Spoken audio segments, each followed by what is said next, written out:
Mais d'abord, place à Eugénie Bastier. Bonjour Eugénie. Bonjour à tous. Eugénie, alors que Richard Ferrand est auditionné aujourd'hui par les commissions des lois afin de devenir le prochain président du Conseil constitutionnel, vous voudriez revenir sur le rôle que joue cette institution dans notre pays qui n'était pas tout à fait celui prévu à l'origine. Oui, on entend beaucoup ces jours-ci des responsables politiques et des juristes déplorer la nomination d'un proche du chef de l'État par ce même chef de l'État à la tête de la plus haute juridiction de notre pays. Bon, c'est vrai que ce copinage, alors que Richard Ferrand n'a pas de compétences juridiques particulières, n'est pas très glorieux. On est loin du nouveau monde et des promesses d'exemplarité faites par Emmanuel Macron en 2017. Mais dire que Richard Ferrand serait trop politisé, ce serait sous-entendre que le reste du Conseil constitutionnel serait neutre. Ce n'est pas le cas. Les sages sont politisés, ils ont depuis 50 ans un rôle politique. Nous avons, en France, imité sans le dire le modèle de la Cour suprême américaine. Le juge n'est plus simplement la bouche de la loi, comme le souhaitait Montesquieu, l'inventeur de la séparation des pouvoirs, mais il est devenu lui-même producteur de droit. 2 ans seulement après la mort du général de Gaulle, alors que jamais il n'avait conçu ainsi cette institution, le Conseil constitutionnel, donc en 1971, s'autorisa à juger une loi non conforme, non plus sur la forme, mais sur le fond, en extirpant un principe du préambule de la Constitution de 1946. Ce coup d'État juridictionnel ouvrait la voie à une dérive vers le gouvernement des juges. Quelles conséquences cela a-t-il sur notre droit, Eugénie ?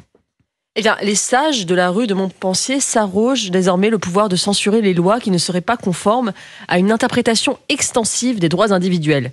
Ça a des effets très concrets en matière migratoire, par exemple. La loi immigration votée en 2024 a été censurée d'1 tiers par le Conseil constitutionnel sur des motifs spécieux de cavalier législative.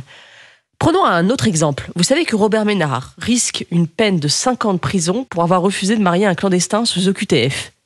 Eh bien, le Conseil constitutionnel a établi à plusieurs reprises que le droit au mariage était une liberté fondamentale, en extrapolant ce droit de la Déclaration des droits de l'homme et du citoyen de 1789, rendant impossible l'interdiction du mariage d'un étranger. Au terme d'une évolution aussi insidieuse qu'irrésistible, la loi a été abaissée en France.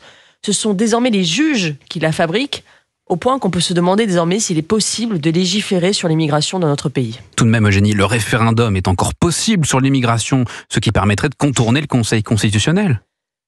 Écoutez, ce n'est même pas sûr. Laurent Fabius, l'actuel président du Conseil constitutionnel, a laissé entendre qu'il ne laisserait pas Marine Le Pen utiliser l'article 11 de la Constitution pour faire un référendum sur l'immigration. Rappelons que le général de Gaulle avait utilisé cet article pour faire un référendum, lui, sur l'élection du président de la République au suffrage universel. À l'époque, les sages avaient laissé faire. N'est pas le général de Gaulle qui veut, a prévenu Fabius. Que disait-il, le général de Gaulle, déjà ? En France, la Cour suprême, c'est le peuple. C'est ce conflit entre la volonté populaire et le gouvernement des juges que Marcel Gauchet a appelé le nœud démocratique. Il faudra, un jour ou l'autre, le dénouer. C'est dit sur Europe 1 et c'est signé Eugénie Bastier. Merci Eugénie, très bonne journée.